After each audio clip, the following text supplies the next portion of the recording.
Active el audio, por favor, Doc.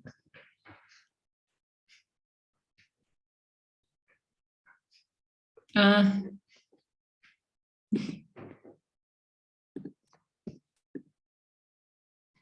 ¿ahora? Ahora sí. Bueno, buenas tardes a todo el mundo, los que están en Europa. Buenos días a los de América. Un saludo desde Granada, la bonita Granada. Estoy en la tierra de mi madre y de mi abuela, así que contenta. Vamos a hacer una bonita clase sobre compasión e identidad de género. Es una clase muy ad hoc, porque cuando lo pusimos en el programa ya hace años esta materia no era tan en tiempo como ahora se ha convertido. Así que vamos a hablar cómo tratar aquellos casos de personas que quieren hacer transiciones en su sexualidad, que tienen diferentes opciones de sexualidad y muchas veces históricamente se ha llevado a terapia como si tuvieran una enfermedad, ¿verdad? Vamos a ver cómo poder tratarlo desde la psicoterapia contemplativa. Iniciamos meditando, si os parece. Tomamos una posición cómoda y desde esta posición cómoda vamos a inhalar llevando nuestra respiración a las sensaciones del corazón. Pueden visualizar o sentir que están respirando desde su corazón. Coloquen la mano derecha en el corazón y sientan cómo el corazón se agita y se estremece cuando colocan la mano derecha en su corazón. Al inhalar somos conscientes del deseo de estar inhalando. Al retener somos conscientes de la elaboración de ese deseo inhalado. Al exhalar somos conscientes de que disipamos el deseo después de haberlo elaborado. Al vaciar la mente vamos a generar la compasión, que es la virtud de no aferrarnos a los deseos. Y al observar nuestra mente, sientan como su corazón se arraiga. En cada respiración nos vamos a volver una persona más y más sensible.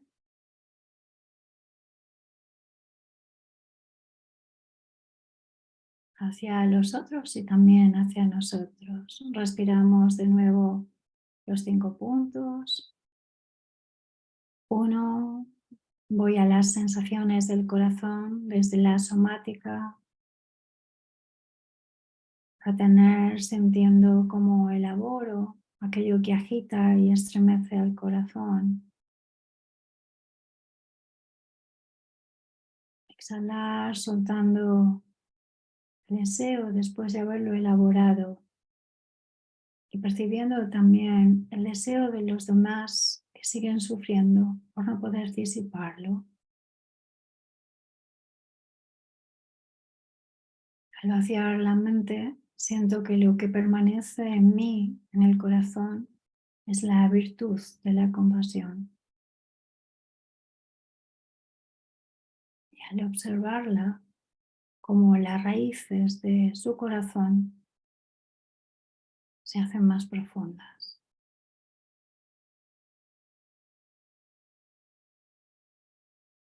Vamos a respirar cada uno de nosotros a nuestro ritmo 9 veces, sintiendo la fuerza de la compasión.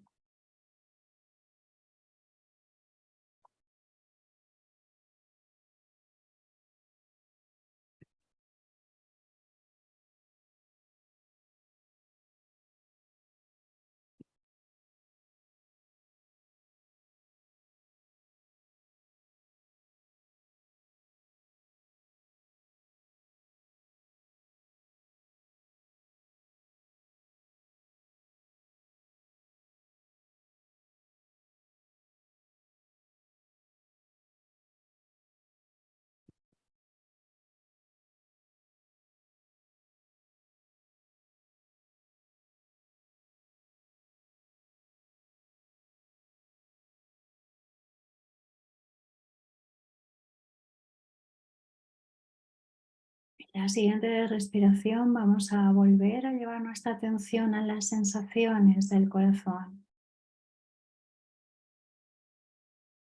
y llamar desde nuestra mente o desde nuestro cuerpo a alguna persona o quizás a nosotros mismos que estén sufriendo por cuestiones de su identidad.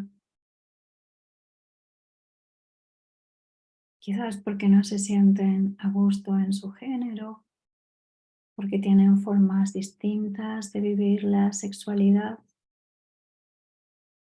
Y observa qué significa sentir compasión por esas personas y no sentir lástima. Siente la diferencia de la superioridad de la lástima y cómo la compasión no olvida que nosotros también sufrimos.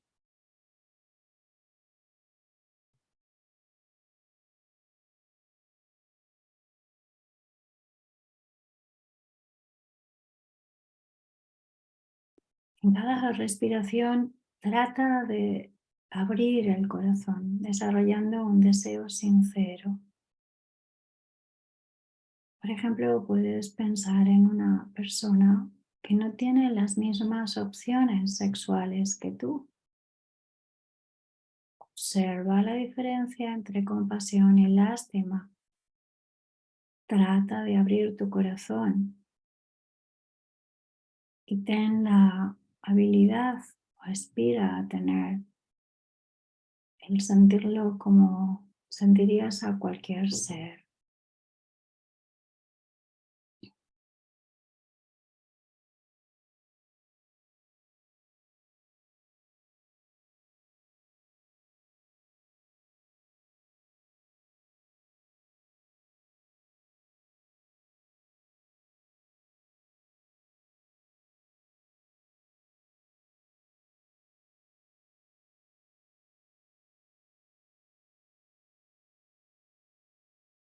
Trata de experimentar momento a momento y ahora no solamente un ser, sino un grupo de seres que están experimentando quizás discriminación o maltrato por tener opciones de identidad o de género diferentes. Y trata de abrir el corazón y de compartir, de ser conscientes de ese patrimonio de esos otros seres.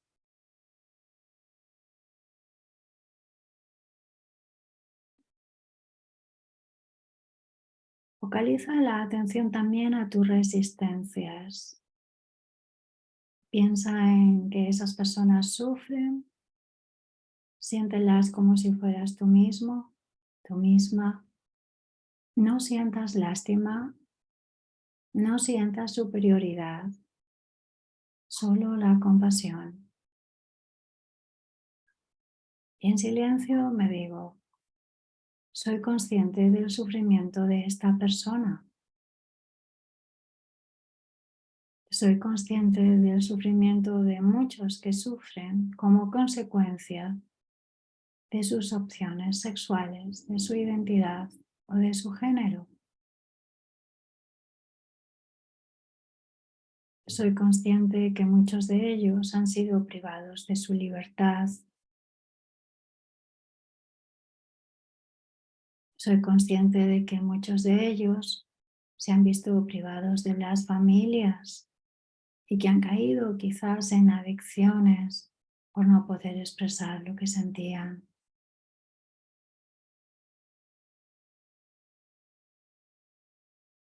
Soy consciente de que muchos desarrollaron enfermedades mentales o físicas de tanto sufrimiento y lo percibo tal como es, sin superioridad, sin querer resolverlo. Simplemente lo percibo como es, desde las percepciones del corazón. Y en silencio digo, lo siento.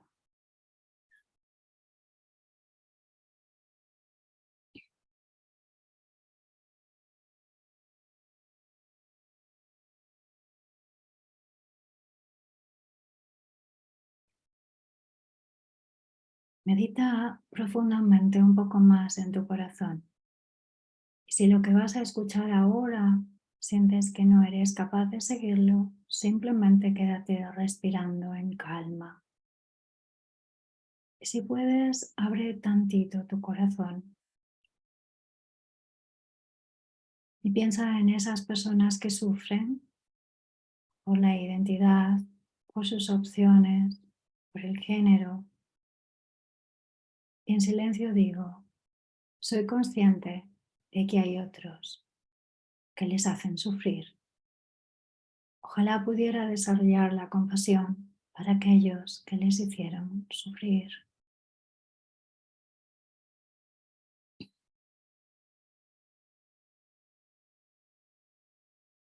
Ojalá pudiera desarrollar la compasión para los que actuaron mal contra ellos, para los que decidieron castigar sus cuerpos o infringirles el odio o la vergüenza.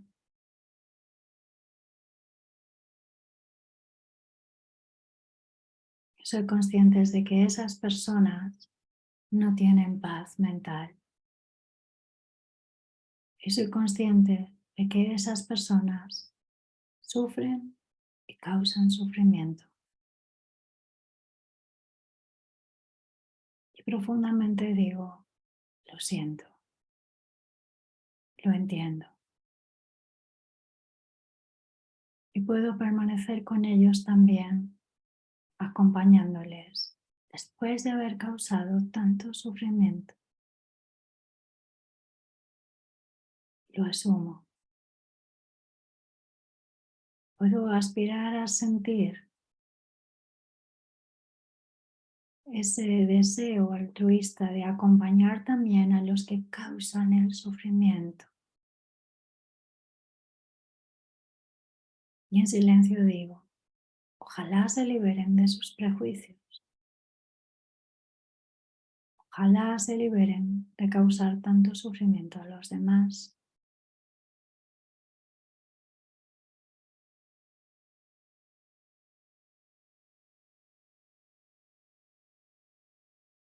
Y siento en profundidad mi cuerpo. Quizás ahora sienten tensiones somáticas. Sienten como el inconsciente les devuelve todo eso. Y puedo sentir compasión por mi cuerpo, que ha estado cerca de personas que quizás hicieron daño a otros por su identidad, por sus opciones sexuales, por su género. Y lo hicieron del cuerpo, desde la palabra, incluso desde la mente.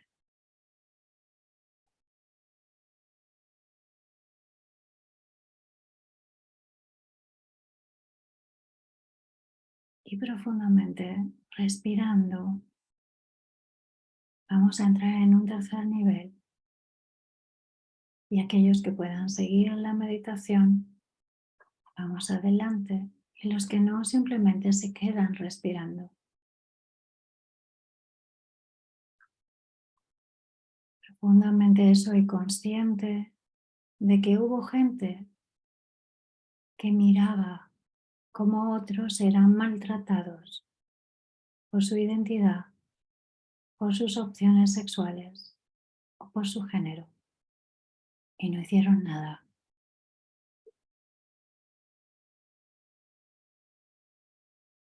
Soy consciente de que otros fueron agentes indirectos que provocaron el enojo, el resentimiento y la ira para que otros actuaran como verdugos y otros fueran las víctimas por asuntos de identidad, género y sexualidad.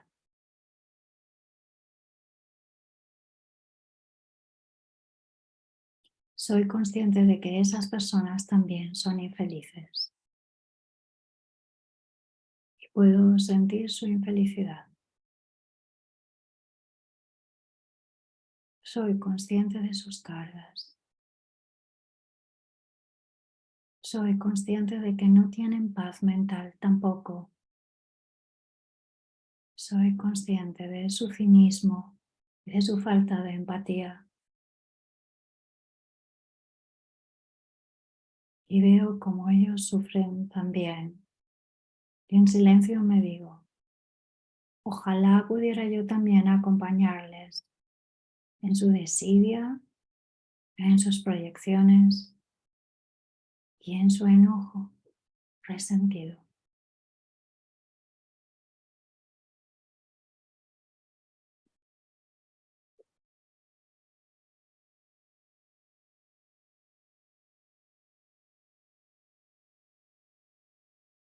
Vamos un poco más profundamente.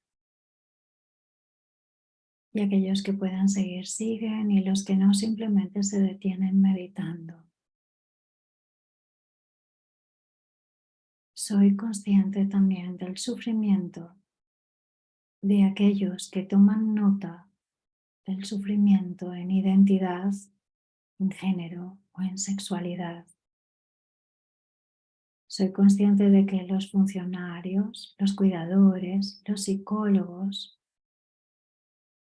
a los que no tuve en consideración, también sufren.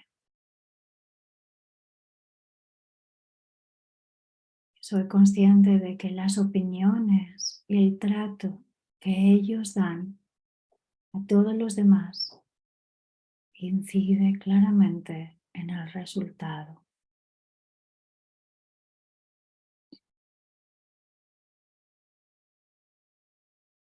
Soy consciente de que ellos también sienten este sufrimiento.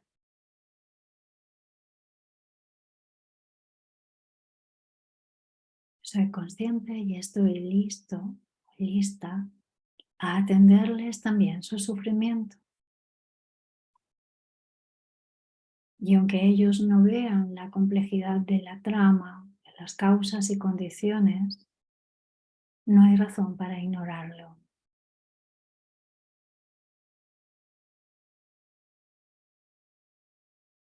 Puedo observar cómo sus vidas también están condicionadas por las tristezas, el sufrimiento y la agresión que los otros procuran, ignoran y sufren. Soy capaz de sentirlo con ellos.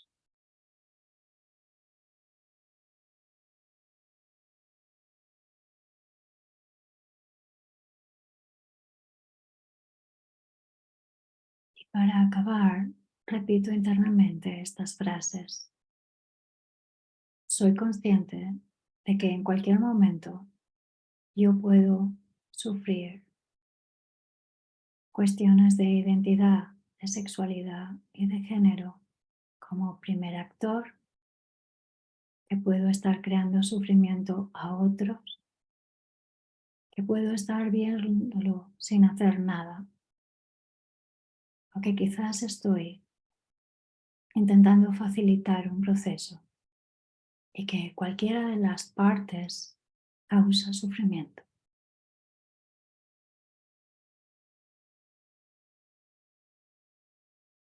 Soy consciente de que a veces solo me preocupo de los que me importan e ignoro al resto.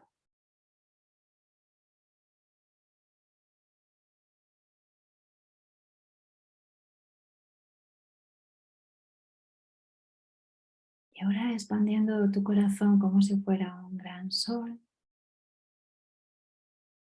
y sintiendo la compasión por ti mismo si es que sufriste algo de eso en cualquiera de las 4 dimensiones y de todos los seres. Aspiro a poder hacer frente al sufrimiento y mirar,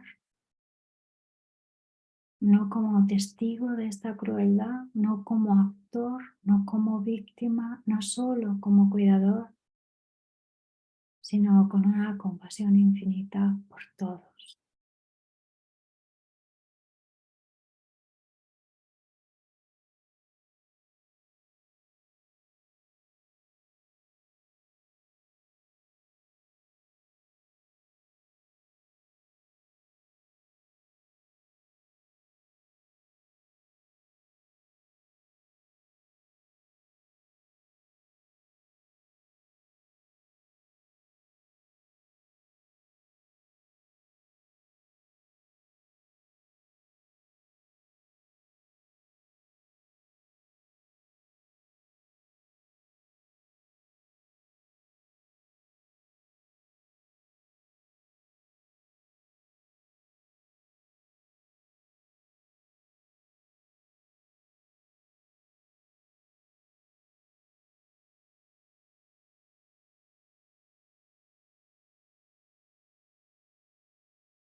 Y poco a poco vamos a abrir los ojos cuando ustedes quieran.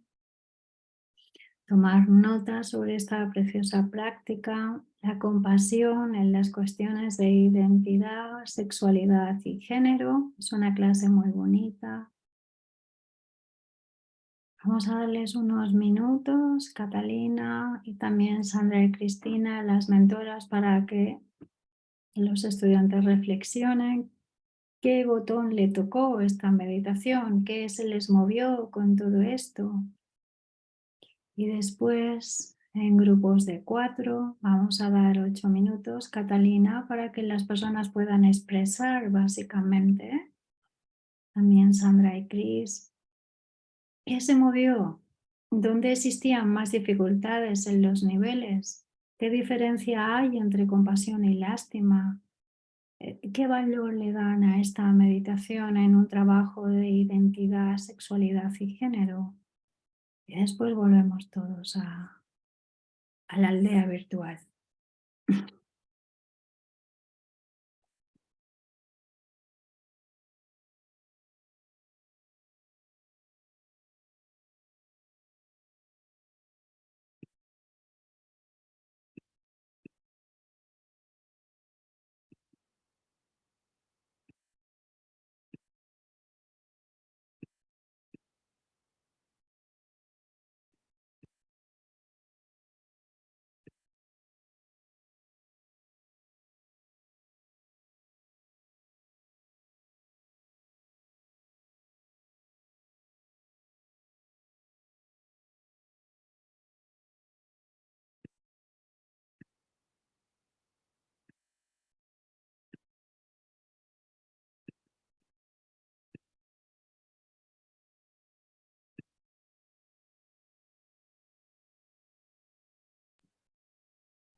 Bueno, ¿cómo ha ido el compartir?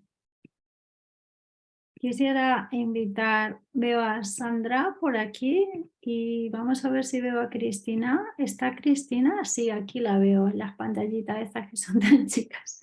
¿Cómo estáis, chicas? ¿Cómo ha ido el compartir?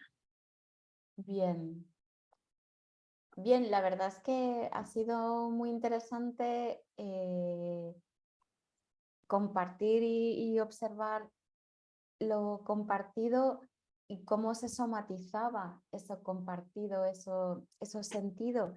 O sea, cómo era tan fácil reconocer en el cuerpo las diferentes expresiones de la meditación, cómo se sorprendían también de cómo era tan detectable en el cuerpo el atravesar por los diferentes estadios de esa meditación, como en algunos era especialmente intensa la sensación.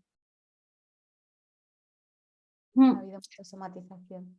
Así es, por eso vamos como haciendo como por niveles y pidiendo permiso también, ¿no? Le pedimos permiso a la persona, si crees que puedes, lo haces, si no, aquí te quedas, pero intentar llevar un poco a los límites un poquito y otro poquito más para que observe qué es lo que hay ahí, ¿no? Ahora vamos a hablar de los diferentes niveles. También la diferencia entre compasión y lástima surgió. En el grupo en el que yo he estado, no. Ok. Bueno, ahora hablamos de eso. Cris, ¿cómo estás? ¿Cómo fue tus grupos? Hola, buenos días.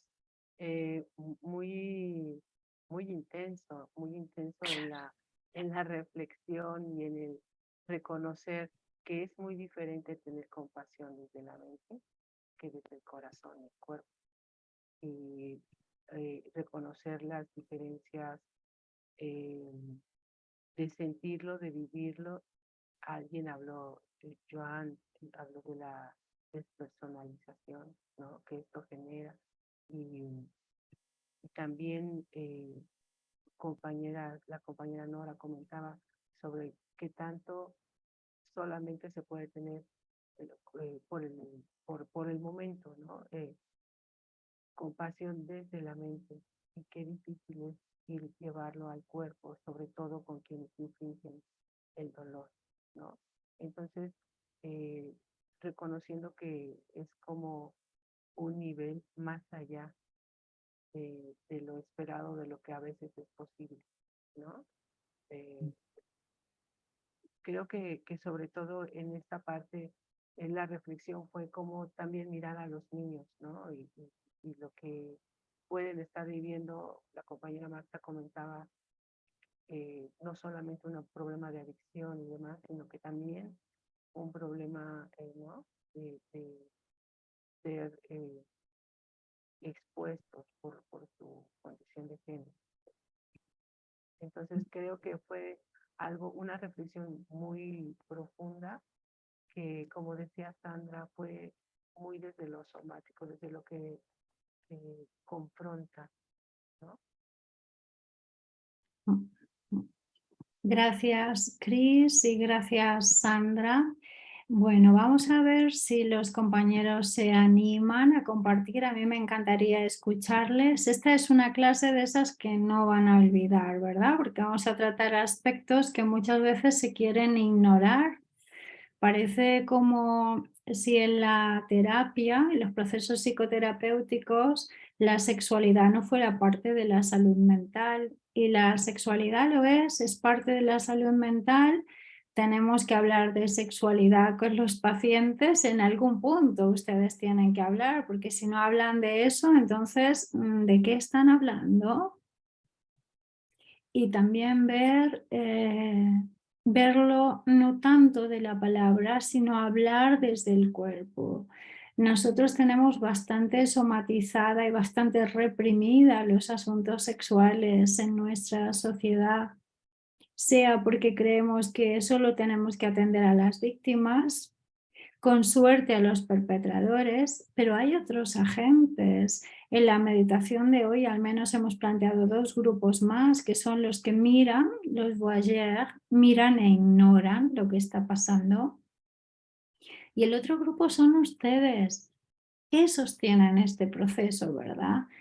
Entonces, sentir compasión por todos los del grupo y ver que todos de alguna manera están sufriendo los asuntos de identidad, de género, porque ahora cada vez son más complejas las identidades y la sexualidad. Es un ejercicio que yo creo que habría que hacer no de vez en cuando, sino casi cada día. Muchos de nuestros pacientes, su base es asuntos sexuales. Cata, adelante, porfa, te escuchamos. Doc, en la meditación me pasó ver a una paciente y cómo cuando la visualizaba desde la lástima, la veía como decaída, como triste. Y en cambio cuando miraba desde la compasión hasta la pude ver alegre, digamos, o sea, la imagen de ella cambiaba totalmente, ¿no? Y también me fue muy grato para mí ver a los papás desde dos puntos de vista. Uno sí los pude ver como ellos mismos infligiendo el daño, ¿no? A esta hija por no aceptarla. Incluso una vez el papá me pidió a mí que no le dijera, ella me pidió que le usara el pronombre él con mi paciente, ¿no? Y el papá se enojó mucho por eso, entonces sí los vi como haciéndole daño a esta niña, pero también fue muy sanador verlos con compasión estos papás, porque es muy difícil para un papá, ¿no? O sea, aceptar y, bueno, acompañar a veces estos procesos. Entonces, sí creo que la mirada compasiva en todo este proceso es muy sanadora para todos los actores. Y también me fue inevitable acordarme, hace poco acá en Argentina, en Jujuy, hubo una fiesta de la comunidad y hubo un señor que llevó un arma e intentó, bueno, matar a las personas quitándole la dignidad, ¿no? Que eso fue también algo que me devolvió la mirada con compasión al ver a este grupo. Porque bueno, fue bastante fea la situación, por suerte no hubo víctimas, más que bueno, un policía que resultó herido, pero creo que es muy importante hablar de esto, ¿no? No solo en las terapias, sino también como a nivel más amplio, porque se dan estas situaciones que son terribles. Mm. Sí, bueno, gracias por traerlo. Gracias, Cata, muchas gracias. Le damos la palabra a Joan. Joan, adelante. Buenas tardes, buena tarde. Joan, activa el audio, please. No se te escucha. Ahora sí. Ahora sí, sí. Bueno, gracias. Buenas tardes, buena tarde. Bueno, estamos hablando de somatización y yo en este momento me siento muy intranquilo y siento que mis manos están sudando, no sé, es como que es un tema que realmente a mí me toca. O sea, yo he vivido esto desde víctima, desde perpetrador de alguna manera, desde encubridor. Y me cuesta mucho, yo cuando a veces Concha dice, no sé, hay que tener compasión, me cuesta mucho, no sé, me cuesta mucho eso de cómo poder, es más, cuando ha habido un momento que hablaba del grupo de perpetradores, yo sentía en la barriga un dolor de barriga y sentía vergüenza por mí, sentía vergüenza cuando tenía 12 o 13 años, por ejemplo, con un director de escuela que ridiculizó a un niño delante de todo el mundo por su condición, ¿no? Y de alguna manera es aquello de encubrir, ¿no? Que es evidente que no podía decir nada porque que me la jugaba, ¿no? Pero como decir, qué cruel. O sea, he vivido en la crueldad delante de mí y viviéndolo también como persona por el hecho de la tendencia o la tendencia sexual, ¿no? O sea, o estar o en mi familia, por ejemplo, esto de ti no nos gusta, ¿no? Es como que esto, o sea, es como que yo tengo que renunciar a una parte de que no es agradable, ¿no? Y eso es como, o sea, y siento muchas veces, Concha, y agradezco mucho que saques este tema, porque yo he estado con muchísimos hombres gays, he preguntado muchísimas veces ¿cuántas veces ellos han contado en sus entornos, en sus familias, con sus padres, cuál es su condición? La mayoría no. La mayoría no. Dice, no, no lo voy a contar porque, claro, ¿para qué? ¿Para qué? Para hacerlo sufrir. Y no es verdad. Es para no hacerse sufrir ellos mismos. Me doy cuenta que en este mundo, y ya no estoy hablando de lo trans, o sea, con todas las situaciones que están habiendo ahora que yo ya me pierdo, ¿no? Pero hay tanto dolor detrás de toda esta historia, tanto dolor, o sea, que es como decir, yo siento muchas veces la necesidad de poder acompañar en estos entornos, por lo duro que realmente es. No queremos, o sea, Completamente. es de una crueldad, o sea, siento una crueldad tremenda con todo eso, ¿no? El hecho, y no estoy hablando solamente de la inclinación, la sexualidad, el género y demás, ¿no? También por la raza, sino por, o sea, ser diferente en el mundo supone o sea, ser cruel hacia los demás, o como las guerras, ¿no? Es decir, despersonalizar a la gente. Yo tengo que odiar a quién? Tengo que odiar a alguien que no conozco. Me parece todo, es todo tan loco, como decir, no sé, es Exacto. como, no sé, pero yo, por ejemplo, en este mundo pienso que hay tanta soledad, con tanto dolor, que no se sabe qué hacer. Y creo que es un lugar, es una vía por donde entrar, ¿no? Sí, vale. No sé, bueno, gracias, Concha. Me toca, pero me toca en primera persona y me toca en segunda, tercera y en todo lo que sea, ¿no? Un poco es. Y gracias por escucharme. No, gracias a ti por abrir tu corazón y compartir. Yo la verdad es que creo que la sexualidad es muy importante en la vida, que no podemos aspirar a tener un bienestar o salud mental si no trabajamos en las clases y con los pacientes este tema, ¿no? Y desde el punto de vista de la psicología y sobre todo creo que desde la educación a veces se deja todo en la teoría o se parte de una sexualidad que es demasiado uniforme, de una sexualidad de pareja o de familia, ¿verdad? Pero de hecho el malestar sexual y la importancia de la sexualidad en el análisis de la psique es algo que viene del propio Freud, ¿verdad? O sea, él ya mismo habló de eso. En los últimos años lo que estamos viendo, como tú muy bien has indicado, es ya la distopía de la sexualidad, que me parece muy bien, a ver si le prestamos atención, ¿verdad? pero lo que sí que quisiera dejar claro es que la sexualidad es importante para todos, desde un bebé hasta los fetos tienen sexualidad hasta el momento de la muerte. Entonces no es simplemente que la sexualidad se toca como algo patológico, ¿verdad? Aún hay personas que creen que masturbarse es pecado, ¿verdad? O que no se debe de hacer si no se está con la pareja. O hay otras personas que consideran que la educación sexual en las escuelas no se puede dar porque atenta contra la fe o contra cualquier cosa. Pero la realidad es que cuando tratamos el tema de la sexualidad nos sorprende por lo ajenos que somos a la cantidad de trastornos mentales que eso se deriva, ¿no? Entonces, lo primero es que para tener un bienestar tenemos que tener una sexualidad sana. Y sana no significa que nuestras sexualidades sean iguales a las de los demás. Sana es básicamente no hacernos daños a nosotros y no hacer daño a otros, por supuesto, ¿no?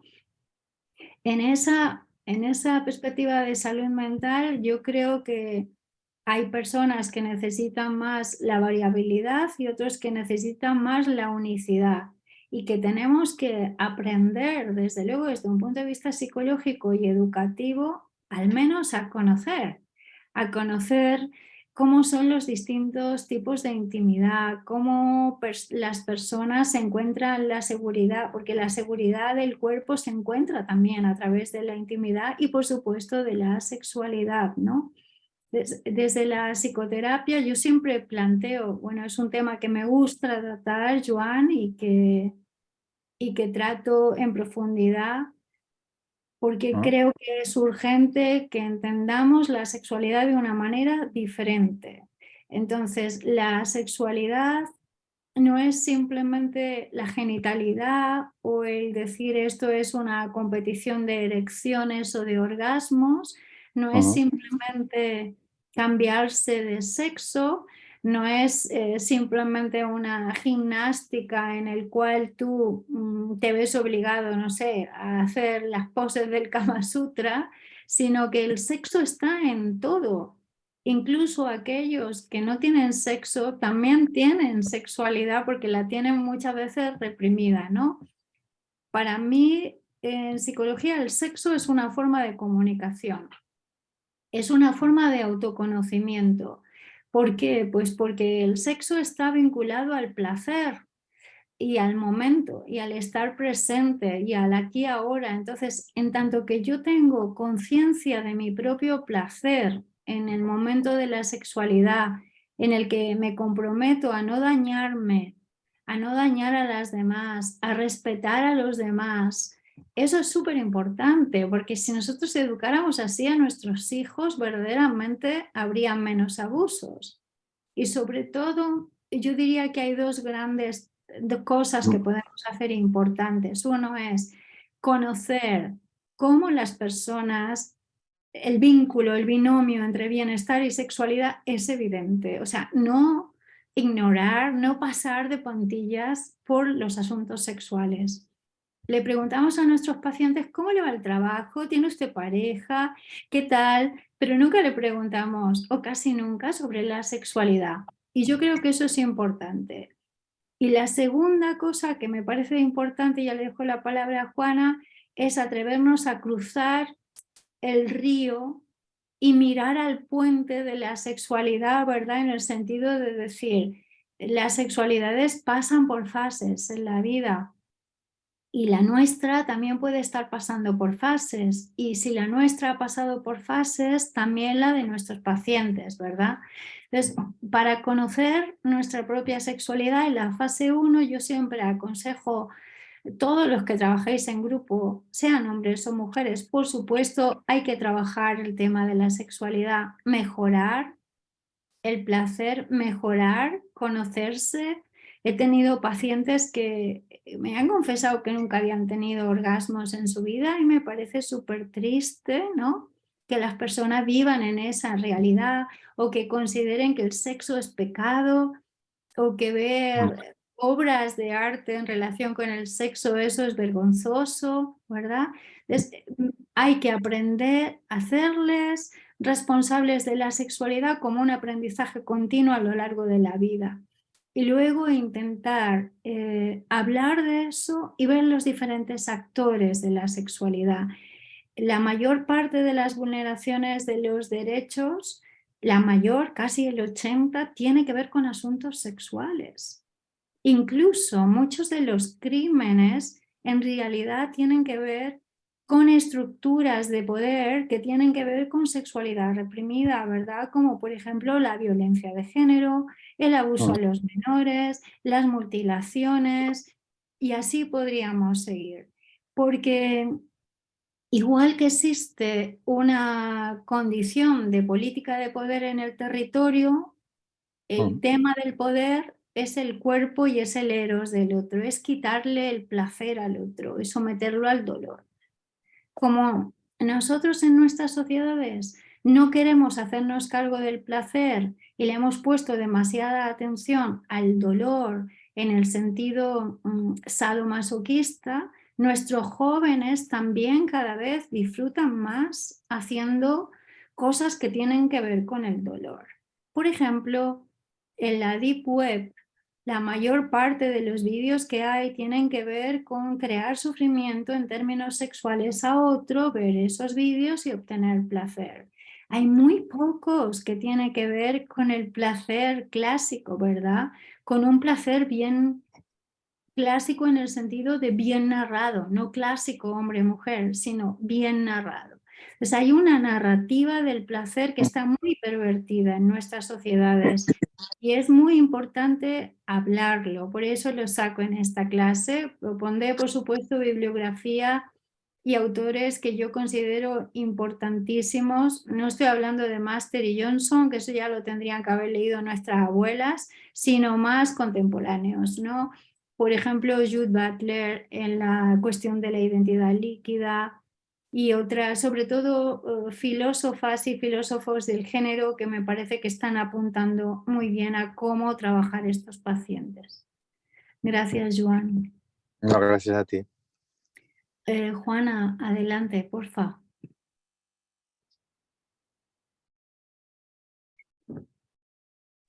Juana, por favor, activa el audio. Sí. Para mí fue un disparador, Concha. Cometí un error. Entré a la clase cuando había iniciado y estabas entrando al nivel 2. Entonces, pues dije, bueno, hice mis respiraciones y me metí al nivel 2. Yo identifiqué, visualicé cuando hablabas de las personas que habían sufrido, que habían 3 grandes grupos, los de abuso sexual, y me fui completamente a niños y niñas, así como una película, a todas las mujeres que he atendido y que se han sentido objetos sexuales, ¿sí? Y a los que tienen conflictos con su identidad o su diversidad sexual. Sentí un dolor en la espalda espantoso. Mis hombros hasta se hicieron para abajo, así como que, claro. Ay, horrible, horrible. Y luego cuando hablaste en el tercer nivel de los que solamente observan o observamos, se me vino un dolor en la garganta. Pensé que me estaban metiendo dagas en la garganta y un dolor tremendo, y sentí mucho enojo. No alcancé yo a ver la compasión y la lástima. Yo sentí mucho enojo porque tengo relatos de mis pacientes y me ocasiona mucha impotencia y tengo que poderlo acomodar. Tengo relatos de mis pacientes de abuso en edad adulta que lo confiesan apenas, donde dicen, mi mamá sabía, mi familia sabía y no hizo nada. Y todos sospechaban. Y se me vino así una frase de una paciente que cuando estaban abusando de ella, su padre, su mamá simplemente decía, ya deja a la niña, ya vente, ya deja a la niña, dijo, porque sí sabía, yo no era niña, ay, horrible, Concha, el dolor aquí, muy feo, me llenó mucho el enojo, mucho enojo de esa parte. Y cuando entramos al nivel 4, donde hay que ver realmente el sufrimiento de todos. Me invadió la tristeza. Me invadió mucha, mucha tristeza. Y seguía pensando en los perpetradores y decía yo, sí, sí puedo sentir tu sufrimiento, pero necesitas ser consciente del daño que estás haciendo. No puedes seguir así. Entonces me quedé como que atoradita. Ok. Con mucha tristeza al final. No sé, creo que mi error fue no haberme protegido en el nivel 1, proteger mi corazón y mi autocompasión. Me la brinqué y me dejó sacudir. Gracias, Juana, por decirlo. O sea, yo soy muy consciente que planteo una clase que tiene retos, pero la lógica me dice que lo tengo que hacer, ¿verdad? Que es necesario que ustedes sepan que esos son los niveles, es como un caminito y aunque hoy solamente pueda subir el primer escalón, saber que tengo que aspirar a poder hacerlo. Ya solamente plantearlo en la clase me parece suficientemente importante. Me gustaría, Juana, preguntarte si tú crees que plantear una meditación, una clase sobre esto puede ayudar a comprender más la sexualidad. Muchísimo, muchísimo. Entrar al sendero del dolor no es fácil, pero es necesario. Es necesario, ¿verdad? Y pues poder identificar entre sufrimiento y dolor en ese tránsito a mí también me parece muy valioso, ¿no? Que auténticamente sientes ese dolor, pero que ya no lo sufres. Exacto. Por lo que te hicieron o hicieron. Exacto. Gracias, Juana. Quisiera, antes de avanzar más, ponerles un poco en antecedentes sobre si alguna vez han pensado lo que significa el placer y el orgasmo en el cerebro.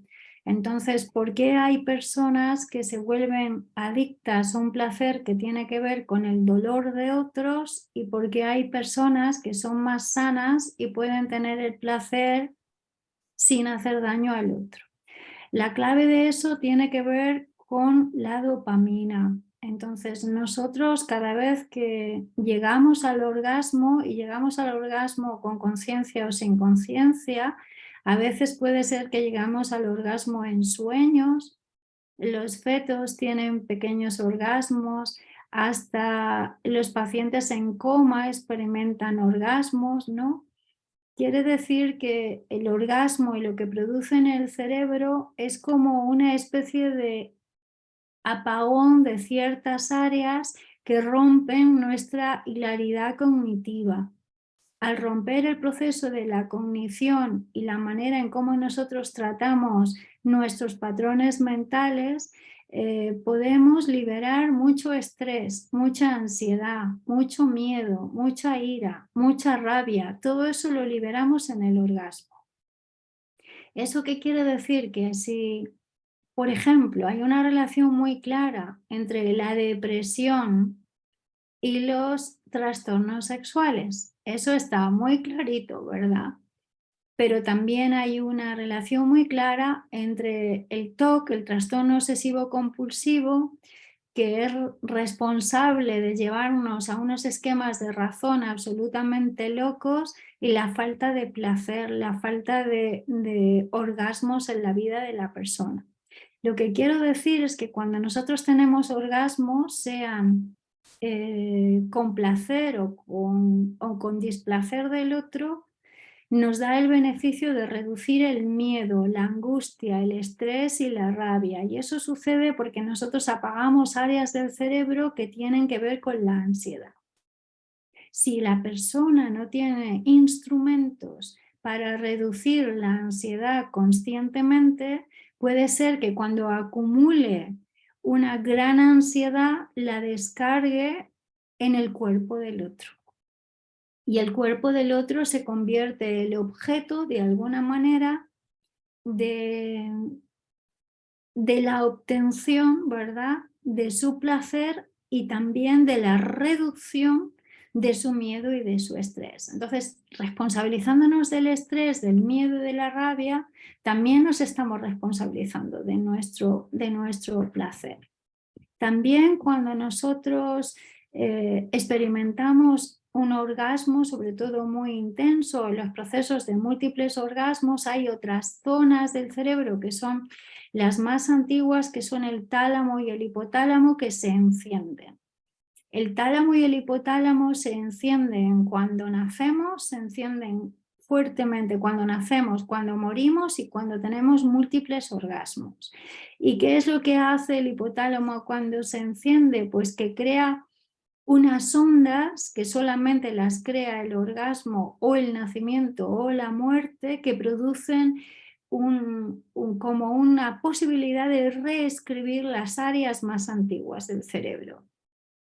Eso, voy lenta, para las personas que tienen gran cantidad de trauma y que no pueden acceder a esas áreas porque se lo impide sus propios traumas, pueden llevarles a tener conductas de abuso sexual como una manera de liberar o de reconducir esas áreas que tienen que ver con el tálamo y con el hipotálamo. ¿Me estoy explicando?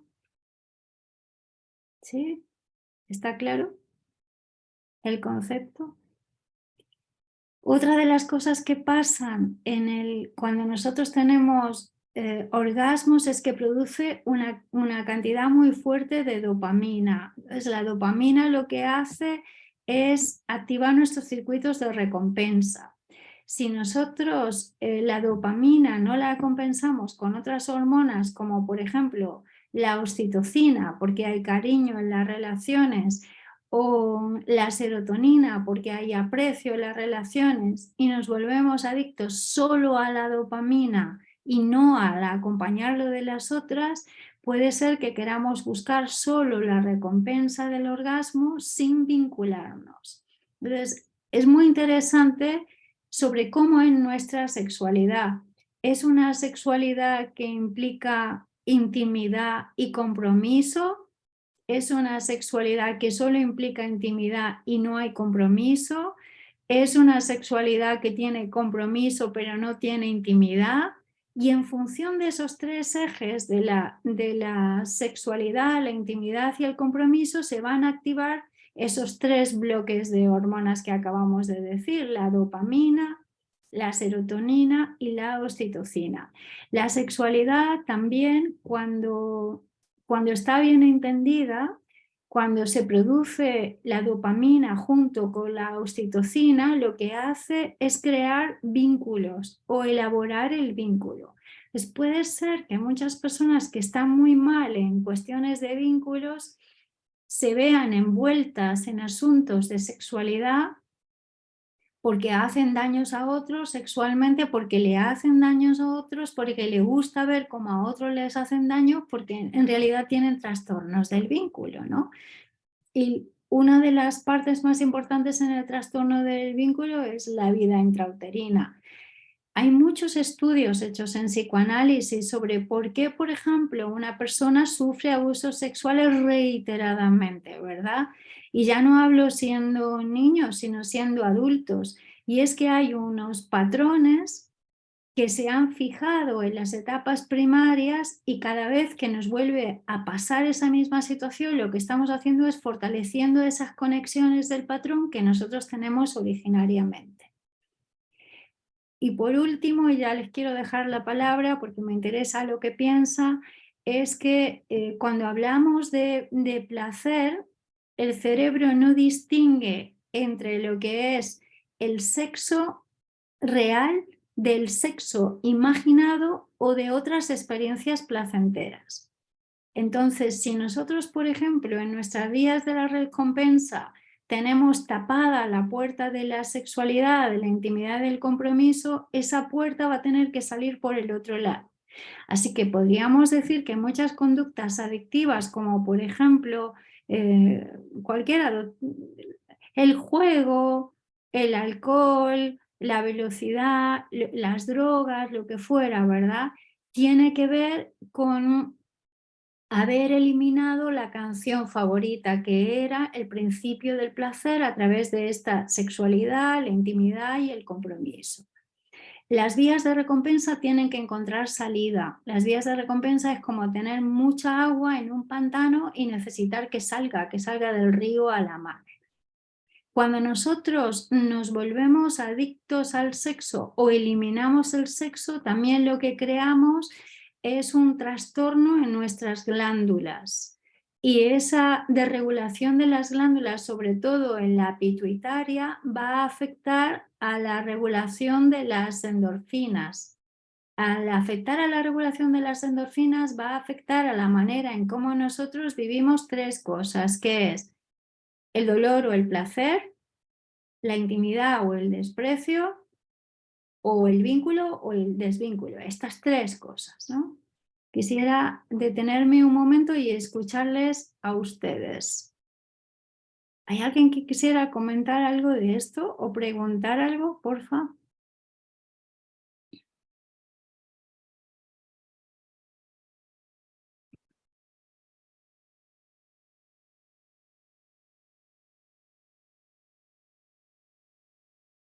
Adelante, por favor.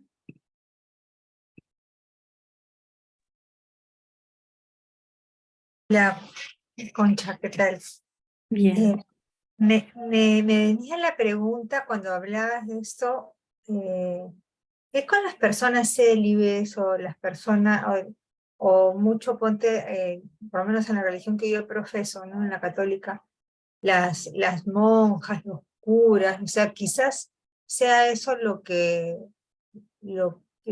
hace ver tantas, no sé si tantas o no, pero lo que hace ver violaciones y ese tema sexual de abuso. Me venía eso a la mente. No, lo comparto simplemente. Bueno, la verdad es que todos nosotros tenemos la energía de la sexualidad y del orgasmo en nuestro cuerpo, independientemente de que tú tengas el rol de ser una monja o ser una ama de casa o ser una trabajadora sexual. De hecho, hay trabajadoras sexuales que en realidad son personas anafectivas, no les gusta la sexualidad, lo hacen por trabajo, ¿verdad? Lo que sucede con el celibato, sobre todo antes de haber tenido experiencias de sexualidad con orgasmo pleno, es que se transfiere a otras áreas. Entonces puede ser, y no digo que se consiga o no, sino que en principio se transfiere, lo que hemos dicho, los circuitos de recompensa, que el principio del placer que tú tenías que tener en una relación, que es un orgasmo físico, y no es comparable, hay distintos tipos de orgasmos, pero el que es un orgasmo físico con toda tu somática donde está implicado el cuerpo es bastante más intenso, tú lo transfieres a otras áreas. Puede ser que esas áreas sean áreas místicas. Por ejemplo, a la oración. También puede ser que lo transfieras al trabajo. Y hay personas que se dedican mucho tiempo a trabajar y obtienen placer sexual en el éxito. Y de ahí surge la adicción al trabajo. Hay otras personas que obtienen el placer sexual cuando experimentan el dolor, por ejemplo en el sadomasoquismo, ¿verdad? Y hay otros que experimentan placer sexual, aunque aparentemente puedan o no tenerlo, a través de las relaciones sexuales con menores o usando la violencia. Yo lo que diría, más que Patricia, de ser monjas o ser sacerdotes, de ser célibes, que tiene que ver con cómo la persona es capaz de trabajar y de generar esta energía sexual en su cuerpo, de transmutarla, ¿verdad? A veces tenemos personas que son normales, entre comillas, diría, ¿verdad? Y que luego realmente obtienen el placer sexual de formas dolorosas para ellos y para los demás. Eso lo vemos mucho, por ejemplo, en el fetichismo. El fetichismo ha crecido, no está a la baja. El fetichismo, por ejemplo, está relacionado con formas de autoritarismo. Lo hemos visto, por ejemplo, en los nazis, lo vimos mucho Yo ahora estuve en Ucrania y en Ucrania hay un batallón que se llama el batallón Azov, que mezcla muchísimo claramente la violencia con el fetichismo sexual. Me llamó muchísimo la atención, por ejemplo, que en Kiev había un montón de clubes nocturnos sobre fetichismo en mitad de la guerra.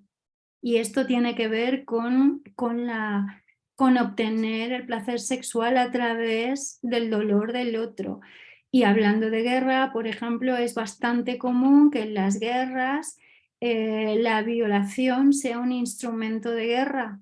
Violar a las mujeres, incluso a los hombres, o también la extirpación de los genitales o de los pechos como trofeo de guerra, ¿no? Entonces sí que estamos viendo que no es tanto ser célibe y la razón de que tú puedas ir hacia una perversión, sino cómo es tu relación en la manera de cómo tú experimentas el placer sexual y cómo regulas este asuntito del poder.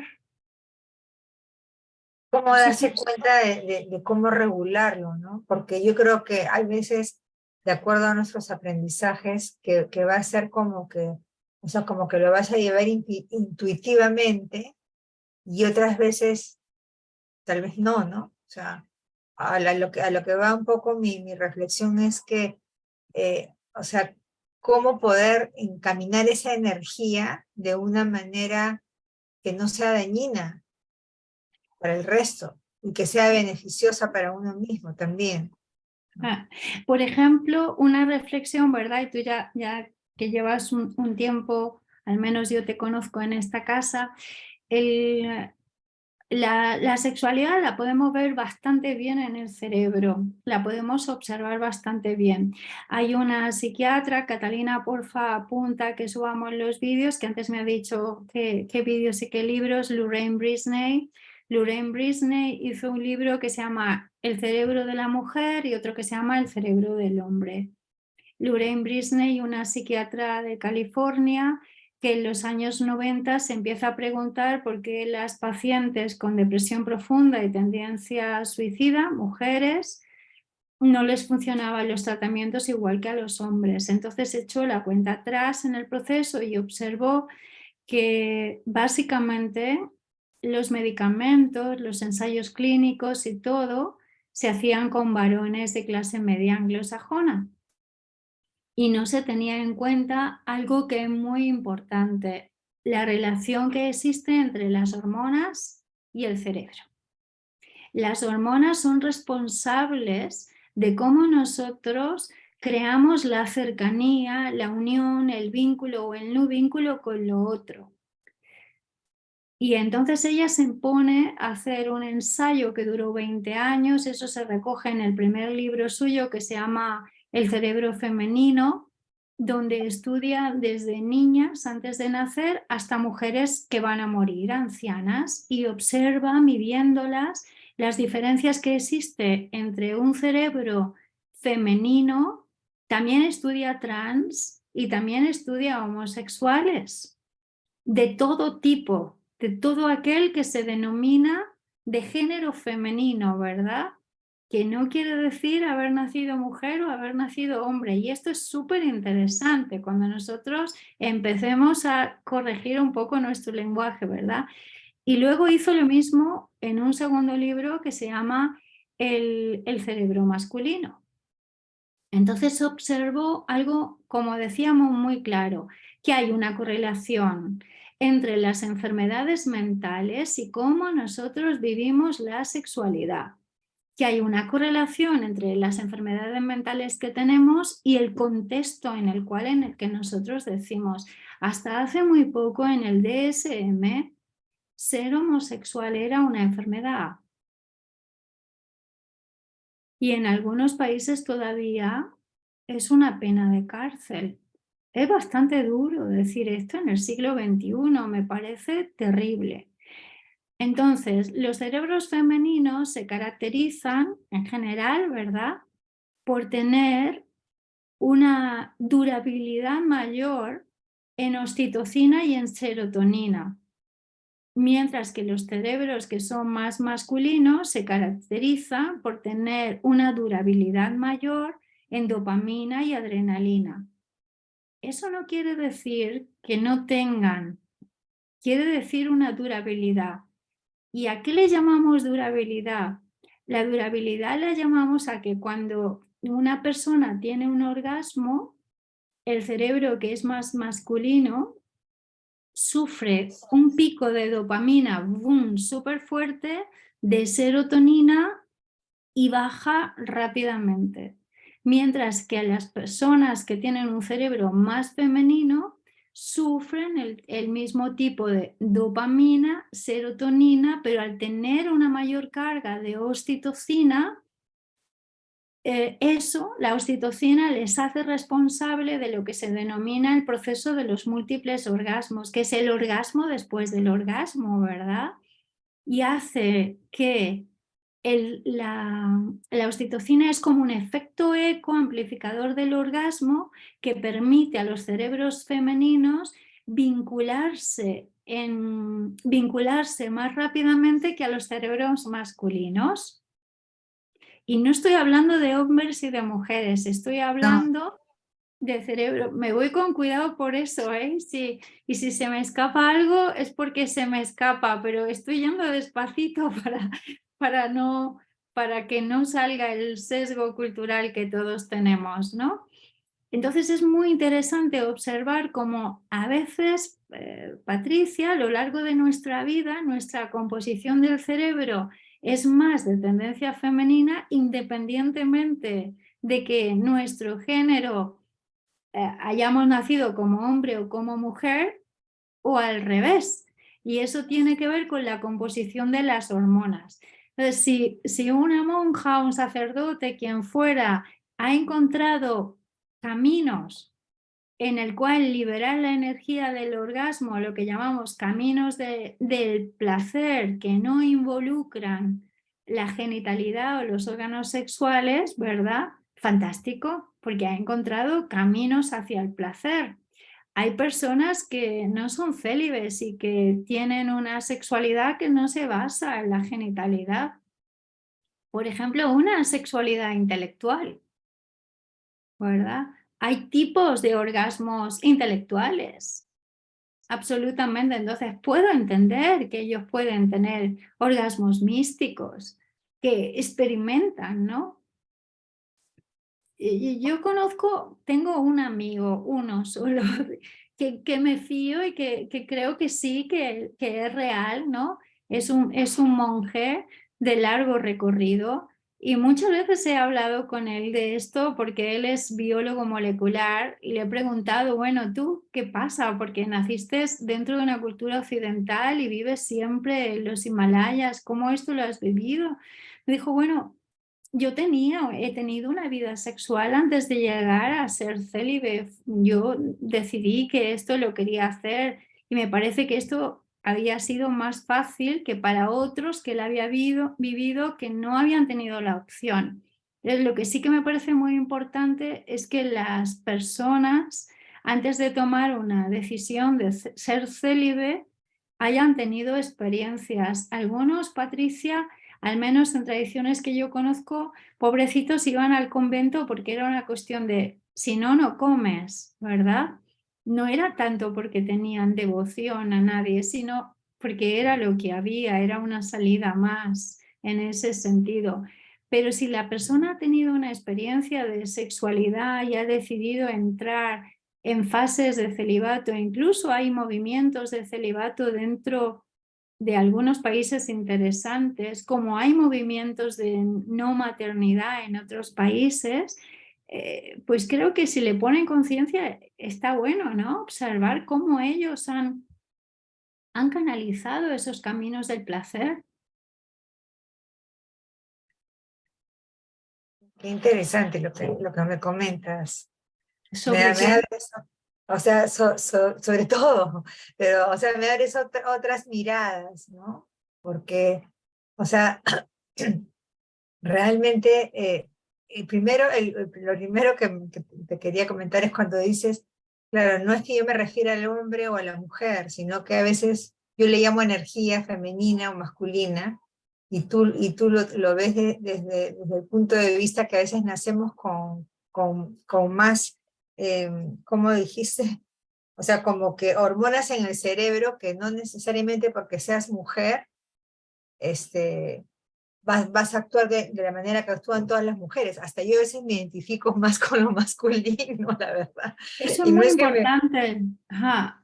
Yo no creo es que que es me muy... gustan las mujeres, pero me identifico muchas cosas de practicidad con el cerebro masculino, ¿no? Entonces, o sea, cuando tú lo dices, como que me abres otra ventanita a lo que yo decía, soy un poco rara a veces, pero no soy tanto, creo, porque finalmente, sí, dime, Conchi.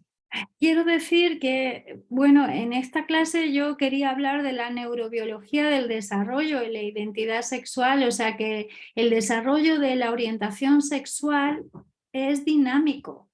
Y es dinámico porque desde que nosotros somos feto a nivel neuronal, primero de todo es que todos los fetos, las primeras semanas, son cerebros femeninos y después se transforman o a masculino o se quedan en femenino. Y eso es muy importante porque el desarrollo de nuestra identidad sexual tiene que ver con las hormonas, ese es un elemento. También tiene que ver con el sistema inmunológico de nuestra madre, y esto es súper interesante, sobre la alimentación de nuestra madre, qué estaba comiendo en el momento en que nosotros estábamos en su vientre, y en la estabilidad o inestabilidad psicoafectiva de nuestra mami.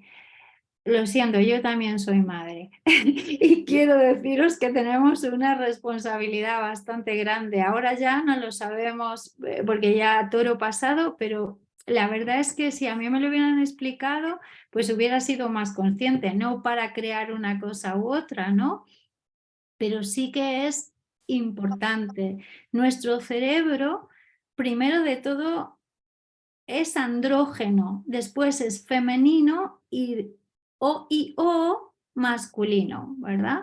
Pero eso de que el cerebro es andrógeno y a partir de la exposición a distintas hormonas, al sistema inmunológico de la madre y al contexto va hacia un lado o hacia el otro, me parece muy interesante.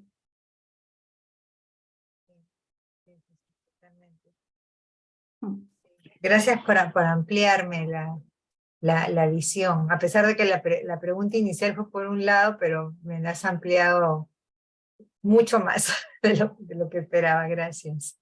Bueno, lo que quiero decir es que no me he escapado de tu pregunta, sino que quiero ponerla en el contexto de decir que si esas personas han encontrado caminos a su placer sano, entrando en una mística religiosa o lo que quieras, fantástico. Pero si no lo han encontrado, muy probablemente tendrán que vivir una sexualidad reprimida, ¿verdad? Una sexualidad reprimida para encontrar caminos, sea una sexualidad reprimida donde ellos son agentes conscientes o agentes inconscientes. Y dentro de lo inconsciente yo incluiría incluso, Patti, que hay personas que abusan de los demás sexualmente y ni se acuerdan, o sea, se disocian tanto que no son capaces de recordar que lo han hecho, ¿verdad? Y eso lo hemos visto mucho en todos.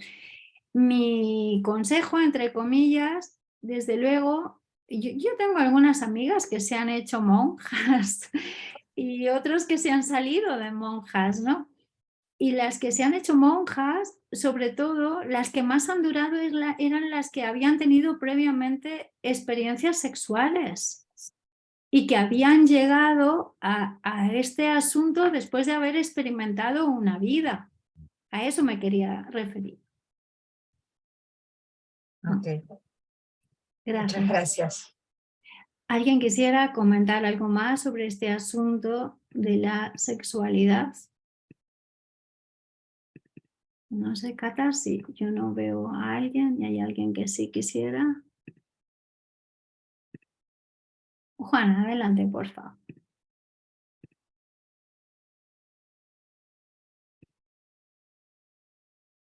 Te escuchamos. Juana. Es muy interesante para mí ver cómo desde la vida fetal empieza a desarrollarse o a generarse toda la identidad. Me gustaría que profundizáramos más sobre el tema porque creo que mayor información, menos prejuicio, Concha. Sí. Mayor información, menos prejuicio con respecto a la diversidad sexual. A mí me preocupa mucho el tema social de que las diferencias se tornan siempre en desventajas para los grupos más vulnerables. Y creo que en la medida que tengamos mayor información, es mejor. Yo en la consulta tengo madres que cuando su hijo o hija deciden otra identidad, la pregunta de ellos, de ellas, de los padres es siempre, ¿así nacen o se hacen? Para ver yo qué tanta responsabilidad. Los padres sienten mucha culpa cuando el hijo decide o la hija ser diferente. Entonces, a mí en lo personal sí me encantaría tener mayor información, más clara y más precisa de cómo se desarrolla esto para poder ayudar de manera más asertiva. Gracias. Bueno, a mí es un tema que me ha interesado mucho y sobre todo me interesa a los que trabajáis con adolescentes. Me parece que es muy importante a los adolescentes que tengan una información y una orientación sobre las potencialidades y también a aquellos que han sido víctimas de abusos sexuales o de discriminación por cuestión de identidad sexual o de opción, ¿no? El que fuera, puede ser, como decía Patricia, porque de repente deciden ser monjas en una comunidad de super progres y pierden todos los amigos, o al contrario, ¿verdad? Vamos a intentar aclarar todo lo que podamos y si no, pues ya buscaremos el espacio para aclarar más. Vamos a avanzar un poco más. Dime, Cata, ¿si se ven bien? Sí, Doc. Ok, ya hemos empezado hablando sobre la neurobiología, el desarrollo y la identidad, o sea que la identidad es un constructo dinámico. En 1985, Gershwin y Galaburga, luego podéis encontrar los ensayos, propusieron que los hombres homosexuales que estaban expuestos a niveles altos de andrógenos en la primera etapa del desarrollo, es decir, cuando sus mamás estaban embarazadas de ellos, podría haber sido un determinante de la homosexualidad. Entonces, fíjate tú que ni nacen ni se hacen. Ellos lo que demuestran a través de la exposición de marcadores somáticos a hormonas. Es decir, que la madre estuvo expuesta a hormonas determinadas, pudiera haber dado lugar a las opciones que más tarde los hombres tomaron. Hay muchas otras evidencias, por ejemplo, el papel de la absorción de la testosterona en las hormonas prenatales como un indicador de orientación sexual. O sea, ni nacen ni se hacen. Es súper interesante. También podría ser la variabilidad del hipotálamo de la mamá. Una depresión causa variabilidad en el hipotálamo, un trauma, una muerte, todo eso podría ser importante. También hay otra teoría y es que el efecto del orden de nacimiento fraterno condiciona la orientación sexual masculina. Estamos hablando siempre de esos estudios que ellos han hecho, que son interesantes. Este es de Blanchard y Boger, que descubren una asociación interesantísima en 1990 entre el orden de los hermanos y la respuesta inmunológica que la madre da en función del orden durante el embarazo y cómo la respuesta inmunológica de la madre produce alteraciones en el desarrollo de la química fetal y hace que algunos bebés que nacen como hombres tengan un mayor componente de cerebro femenino. Esto es muy interesante.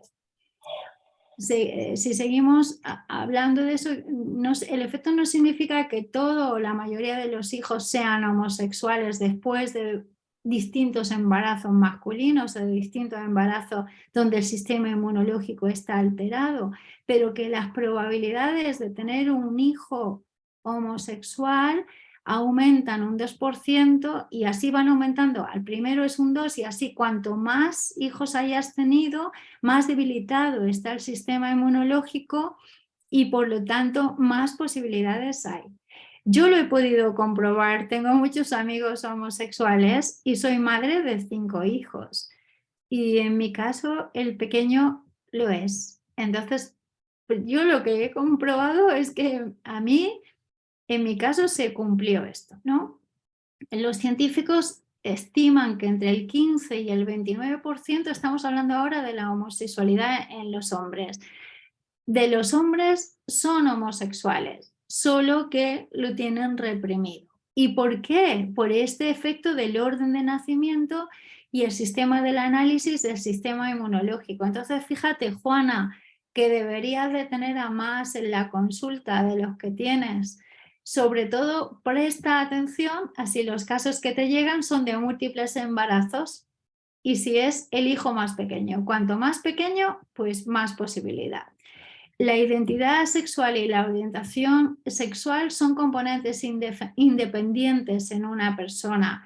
Puede ser, como he dicho, que haya una armonía entre lo que has nacido y la genitalidad o los principios del placer o no. Pero lo que está claro es que la identidad de género y la orientación sexual se nace con una tendencia por exposición a las hormonas. Entonces no es genético, es exposición a las hormonas. Después, por la debilitación o no del sistema inmunológico de la madre y luego se puede desarrollar o no si la persona decide prestar atención a eso y poder salir de los constructos de la represión, ¿verdad? La identidad del cerebro y la orientación sexual son características completamente diferentes. Da igual si nosotros hemos nacido como hombre, como mujer, o como mujer-hombre, o como hombre-mujer, o hombre-hombre, hombre-mujer, como quieran. La orientación sexual es un patrón duradero y ese patrón duradero se compone de diferentes subpatrones. Uno es cómo nos sentimos emocionalmente atraídos por los otros. Otro es la sexualidad. Otro puede ser la cultura. Entonces podemos decir que las hembras que tienen cerebros femeninos, y voy despacio, puede ser que se sientan atraídas por machos que tienen cerebros masculinos. Pero podría ser que una hembra tuviera un cerebro masculino y se sintiera atraída por otra hembra con un cerebro masculino y o femenino, o por un macho con un cerebro femenino. ¿Me estoy explicando bien?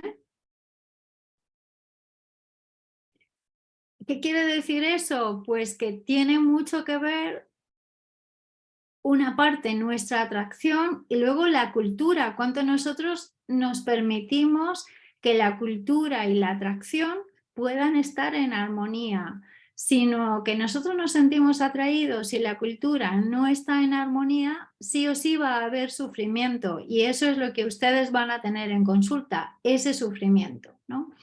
Lo que es evidente es que la testosterona, cómo se regula, influye en la identidad de género e influye en la orientación sexual.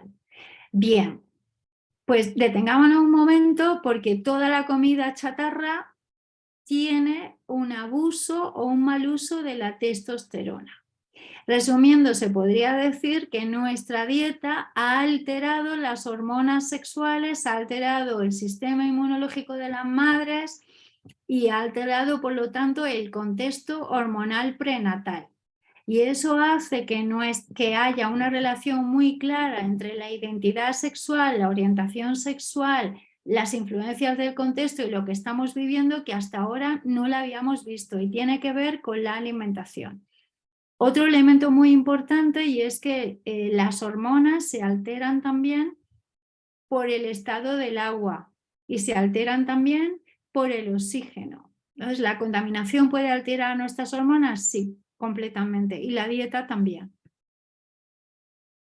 Quisiera hablarles un poco de Judith Butler. Judith Butler es la filósofa de la teoría queer, que es una teoría sobre el género, que dice que la orientación sexual y la identidad sexual, más allá de lo que hemos hablado antes, son el resultado de un constructo sexual. Y ella rechaza completamente las categorías de hombre-mujer o de heterosexualidad o de homosexualidad, y va un poco más allá. Queer quiere decir en inglés raro, y durante muchos años es una manera que se le llamaba a la comunidad LGBT. Son los raros, ¿verdad? Hasta que en los años 80 más o menos, ella es una filósofa de California, ellos acuñan ese término y dicen sí, somos los raros. Quisiera poner algunas, vamos a verla a ella un poquitito, luego les voy a dejar el link al documental que lo vean ustedes para comentar lo que es esta teoría y cómo esto tiene que ver con la sexualidad y con la psicoterapia. Dime, Cata, si se ve bien.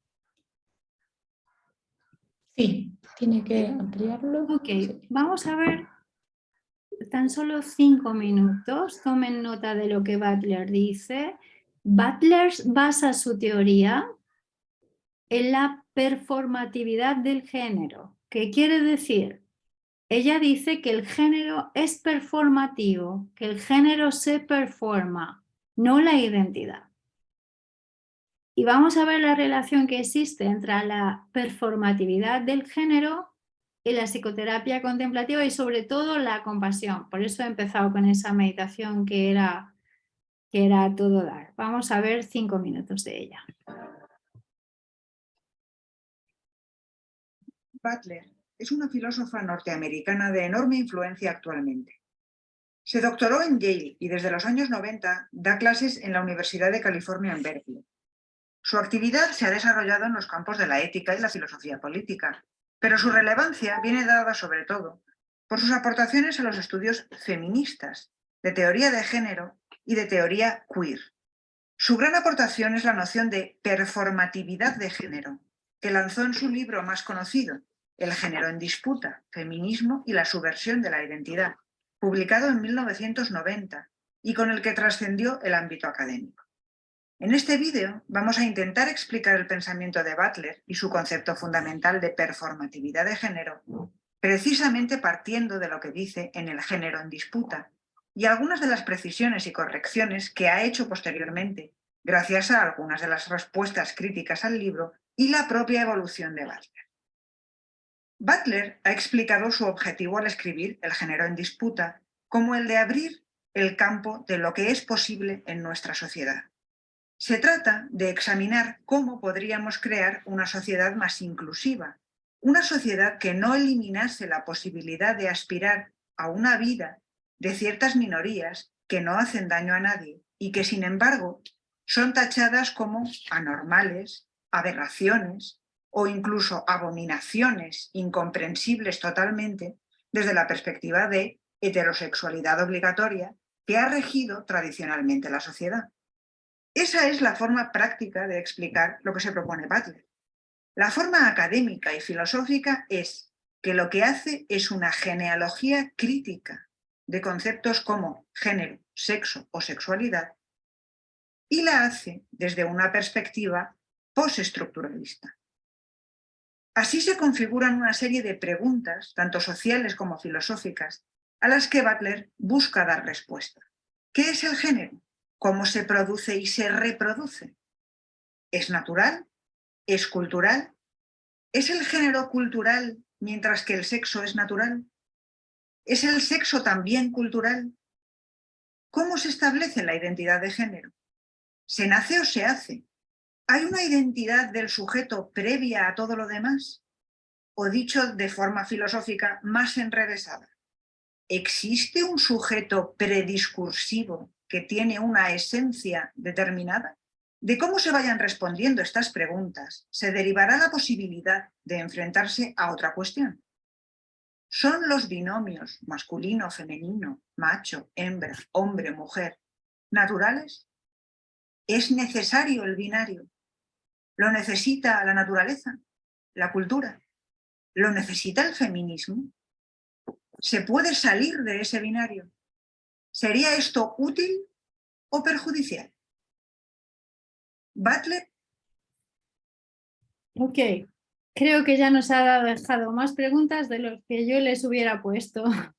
Vamos a darnos unos minutos de reflexión en pequeños grupos. Yo creo que hay como 3 grandes grupos de preguntas que nos cuestiona la autora. Primero, ¿qué es el género? La segunda grupo ya nos lo ha puesto Patricia, es cultural, se nace, se hace. Y el tercero, ¿es necesario el aspecto binario en la naturaleza? ¿Qué pasaría si no existiera? Son 3 grandes grupos de preguntas. Vamos a darnos 5 minutos en parejas. Catalina, porfa. Y trabajen ustedes estos 3 aspectos para que cuando volvamos al debate en conjunto podamos enriquecerlo. ¿Vamos allá?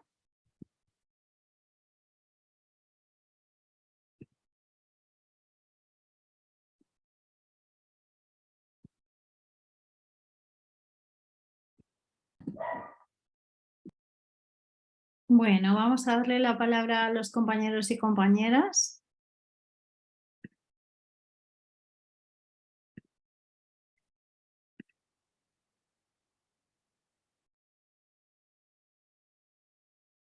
Adelante, Joan, por favor. Bueno, yo estaba con Patricia y en realidad sobre el género, bueno, una cosa es lo que el género es lo que había antes de esta clase y después de esta clase. El concepto, claro, es que el concepto es muy relativo. Saber qué género, antes se suponía que habían 2 géneros, ¿no? Pero ahora, en función, digamos, del cerebro masculino, femenino y otras cosas más, y hormonas y sistema inmunitario, evidentemente que esto cambia también toda la perspectiva, ¿no? ¿Qué es cultural? También, yo supongo que también, ¿no?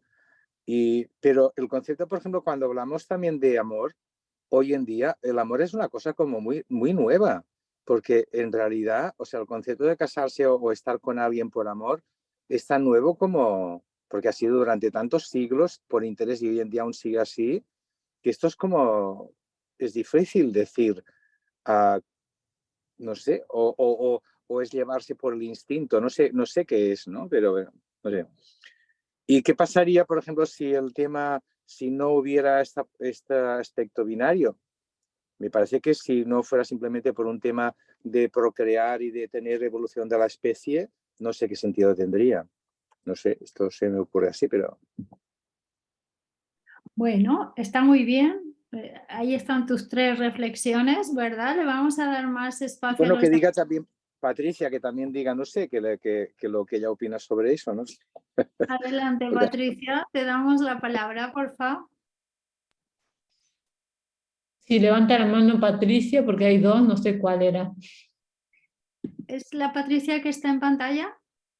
No la veo, espérate, no sé, que yo también soy un desastre con esto. ¿Patricia Díaz? Sí, ¿Estaba con vos? Patricia Díaz, sí. Ok.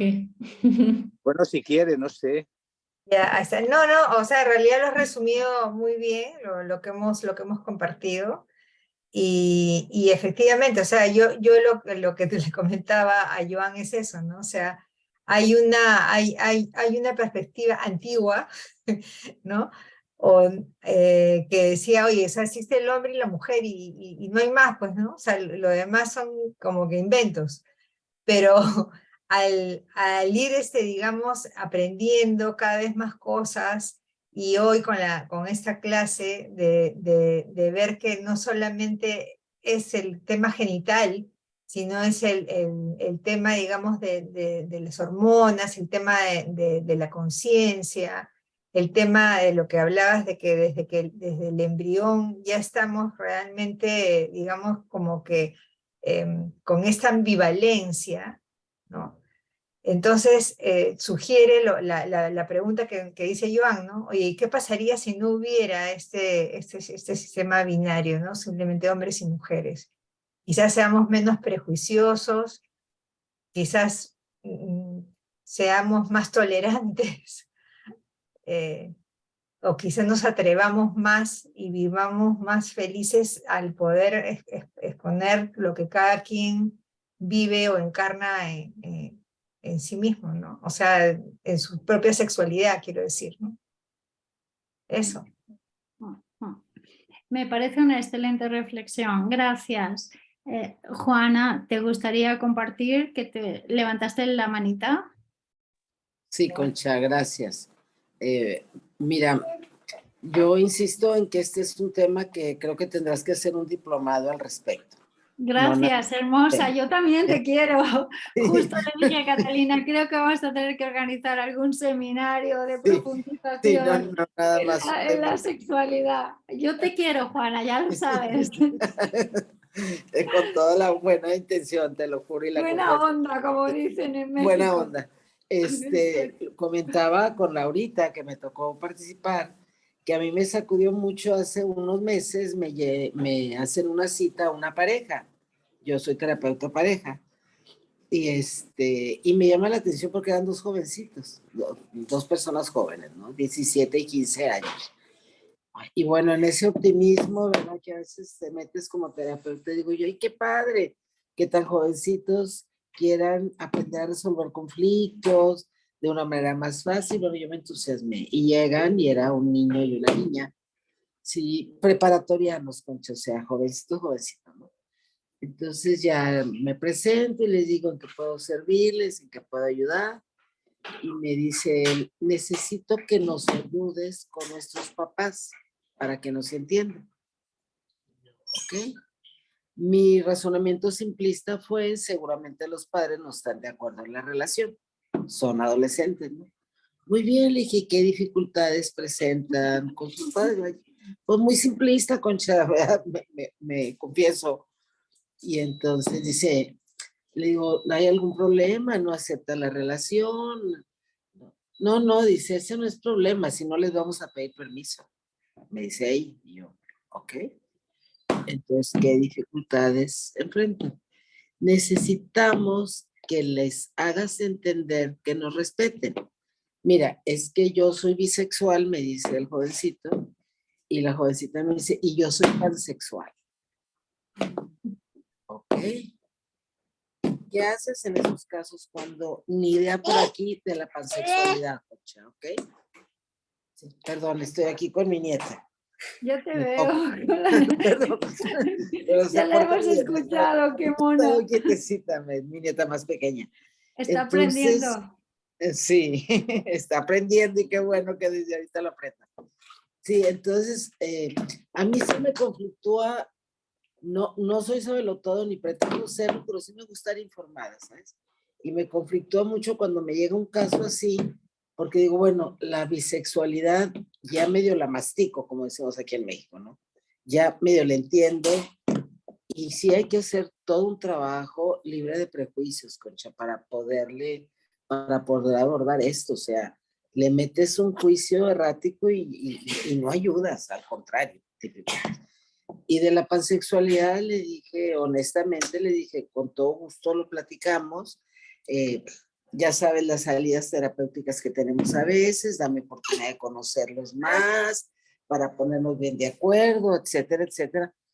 Pues la verdad no sabía que era la pansexualidad, ¿sí? Y luego me llega un grisexual.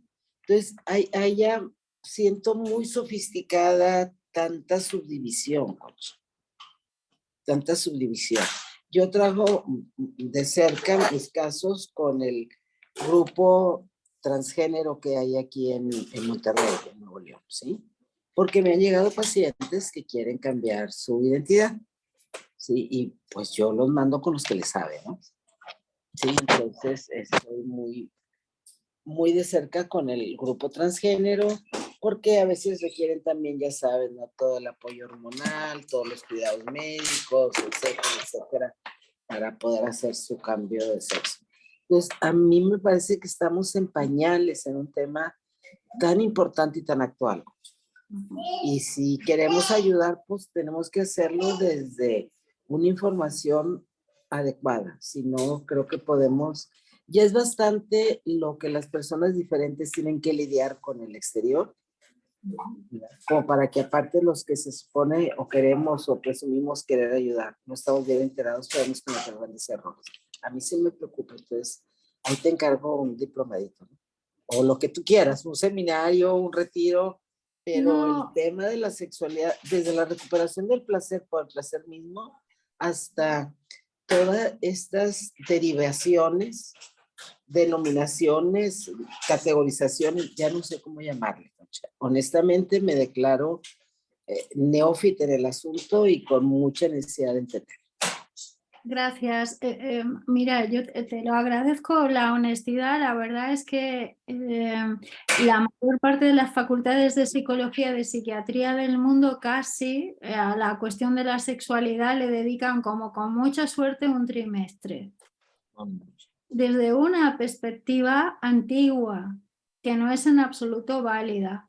En este momento se están tomando decisiones muy importantes en esta materia. Por ejemplo, si los adolescentes se pueden cambiar de género o no, si se le puede inducir en las hormonas o no, si pueden, quién puede tener hijos con vientres asistidos y de qué manera sí y no. Y me parece que a veces estamos utilizando la ciencia sin haber hecho filosofía de la ciencia antes, sin haber puesto primero la vía antes de mandar el tren a que corra, ¿verdad? Entonces sí que hay que empezar no solamente a estudiar, sino a debatir, Juana, un poco como estamos haciendo aquí, ¿verdad? Porque claro, hay pocos filósofos de todo esto, mucho menos psicólogos y psiquiatras que estén trabajando este tema.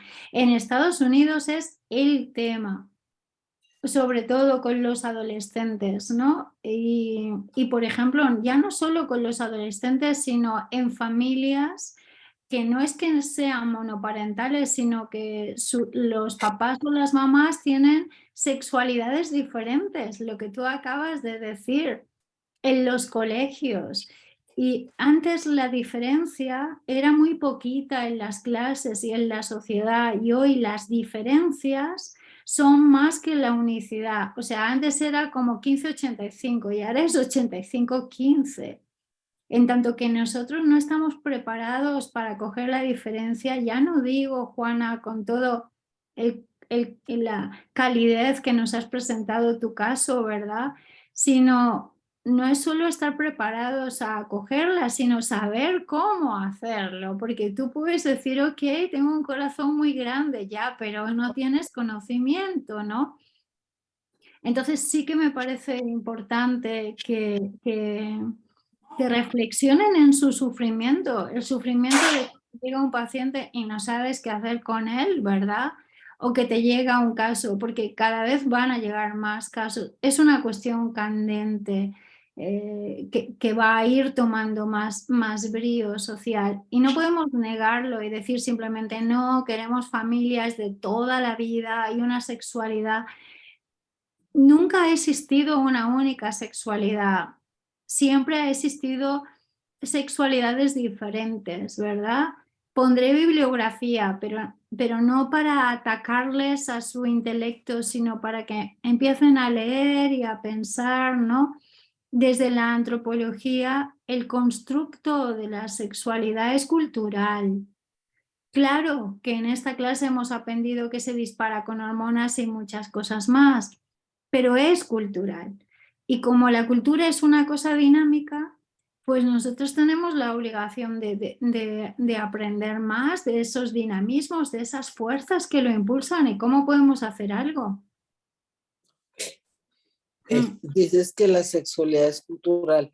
Concha, cuando yo trabajaba el tema de género, porque fui aquí en Monterrey de esas mujeres locas que desde hace 30 años estamos hablando de género, decíamos categóricamente que el sexo era natural y el género era cultural, que son las formas de ser hombre y mujer cuando hablábamos de género, ¿verdad? Ahora ya no sé qué decir. Sí, no hace falta decir nada, no tenemos por qué tener respuesta para todo, ¿verdad? Tú lo has dicho muy bien. O sea, no somos los sapientinos que todo lo que tenemos que saber Hay distintas posiciones, incluso estar informado sobre las distintas posiciones es bueno, pero al menos tener la información. Claro, claro. Okay. Exacto. Pues te agradeceré mucho la bibliografía y gracias, Joan, por el libro que nos estás recomendando en el chat. Gracias. Gracias. Marta, te damos un espacio para que nos des tus comentarios, porfa.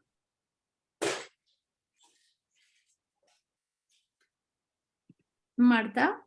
Sí, una disculpa, es que todavía estoy pensando en todo lo de la clase más que ya me voy al trabajo.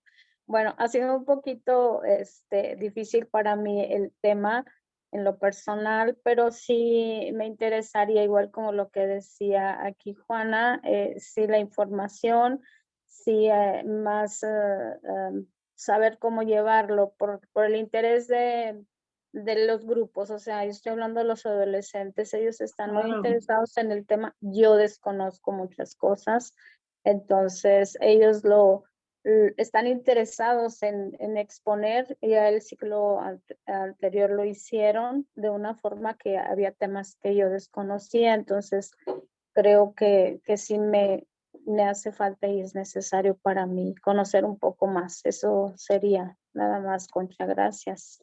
Gracias a ti. Bueno, Gracias. pues les deseo una feliz semana. Nos vemos el miércoles que viene y vamos a ir elaborando esto que nos ha quedado de esta clase. Gracias, que estén muy bien. Gracias.